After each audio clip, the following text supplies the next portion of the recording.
Hey everyone, welcome back to Rate This Portfolio. Another friend of mine sent me their portfolio. I put it in a nice little spreadsheet so y'all can see with the amount percent that they're actually holding. So here we look at some of the ETFs they're holding, and it looks like they have a pretty good selection of ETFs, as if they already have done a pretty good job, looking at different videos, doing their research on different ETFs, the types of ETFs, and then putting your money across them based on percent wise. So you see here that they're in VTI, which they have 30% of their allocation to. Then they have QQQM at 10%, which is a little bit low for the growth. Then they have the SCHD, which pays you the dividends at 10%. And then they have SMH at 5%, which is a semiconductor ETF and have been doing really well lately. And then they have individual stocks at low percent, so I'm not sure how much money they're putting in.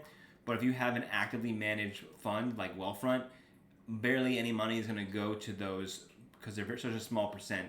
So it may be better just to consolidate into QQQM and into VTI, since those will already purchase those stocks, and Apple and Amazon are already going to be heavily weighted when you do total stock and when you do QQQM and SCHD.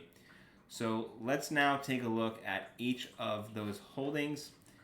So we see VTI. For those of you that don't know, this is a total market index. This is going to track several thousand stocks. So you're diversified across the entire market, which is really good, because if technology doesn't have a good day, but other aspects like healthcare and communications have a really good day, then you're not going to be as bleeding. But if you had QQQM, which is very tech heavy, it's going to go down.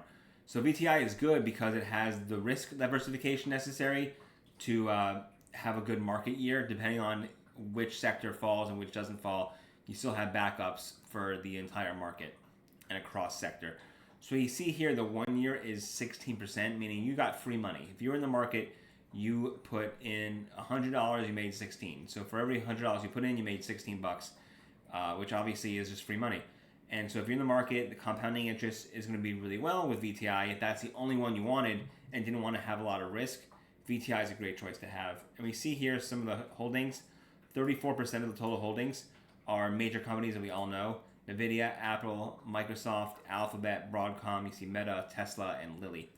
And you see here that it's technology and financial services. So again, this is a total stock market index. Really good to have as a portfolio base.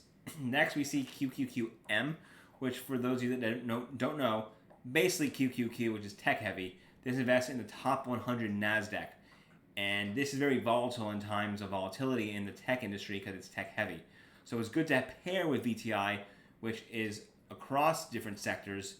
But if you want really good growth and are having many years away from retirement and you want to have good growth, QQQ is the way to go. And QQQM has a better expense ratio, and the fees that they charge to manage this fund are less than QQQ, and it's essentially the same thing. So if we look at the 1 year, we see it did 20%. So it beat the total stock market index by 4%. So for every $100 you put in, you made 20 bucks. Essentially, it's what this is saying.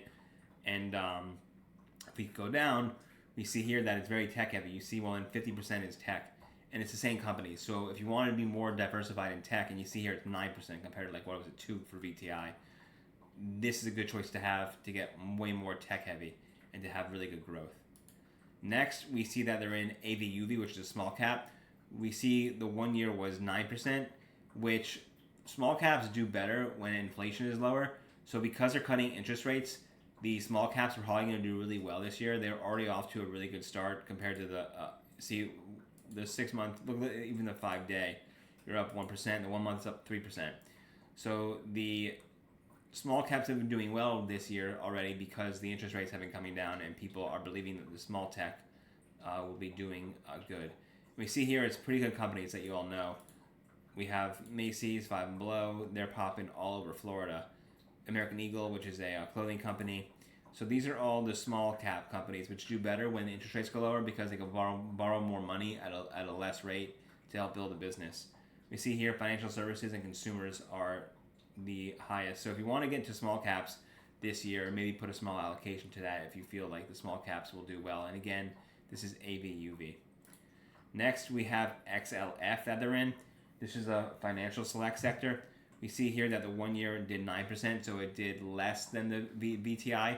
So if you want to spread your diversification and you don't mind having 10%, That's actually pretty good to pair with VTI. So this is a good choice that they have to diversify.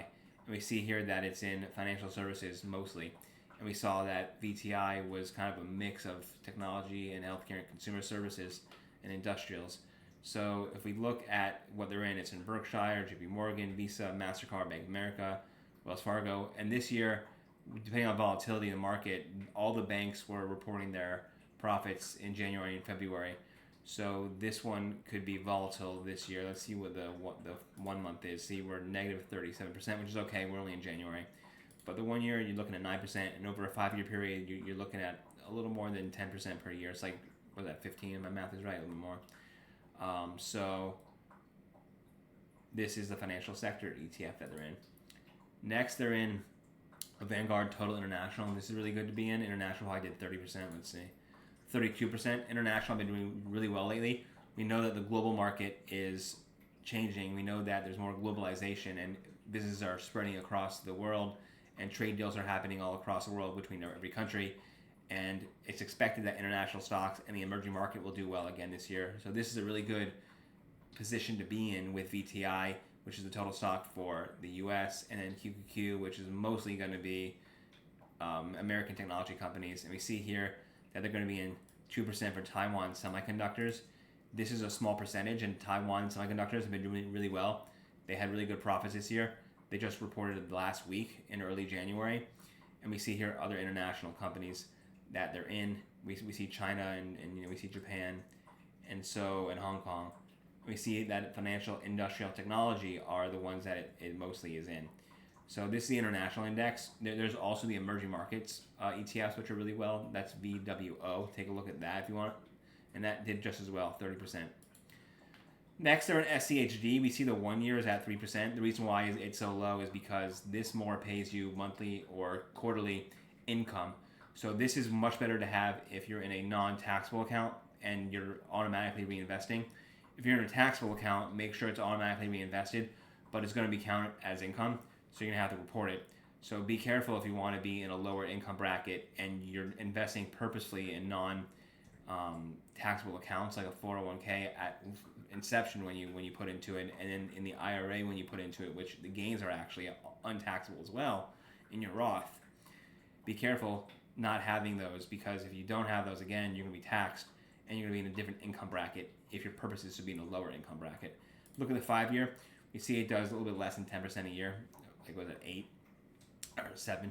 So this is good to really pair to when you're trying to retire and you want to move a lot of your money that you made over the years. If you have a few $100,000 in this, you'll make a decent chunk of monthly dividends, which you can use to live off of. Next, we see the semiconductor ETF. Good job for being in this. It's probably did over 50% in the 1 year. We see 59%. So semiconductors are for the robots. Elon Musk and the other tech-heavy giants have announced that they think there's going to be in the millions and billions of robots. And it's not the beep-boop robots. It's the robots that they're going to use to deliver goods. It's the drones. It's the massive machinery that are going to be in factories. All that needs semiconductors. AI. All that needs semiconductors. That's why this has popped off. So people think this is the next big thing. It did really well for the past couple of years. Let's look at the 5 year. We see 241%. So this absolutely decimated, crushed the S&P. Let's just say the S&P is an average of 10% a year. That's 50%. This did better by over 4 times. So take a look at the market for semiconductors and the ETFs. Remember, this is an ETF specifically for semiconductors, and then there's specific stocks you can buy as well for individual companies. We see here that NVIDIA is 20%.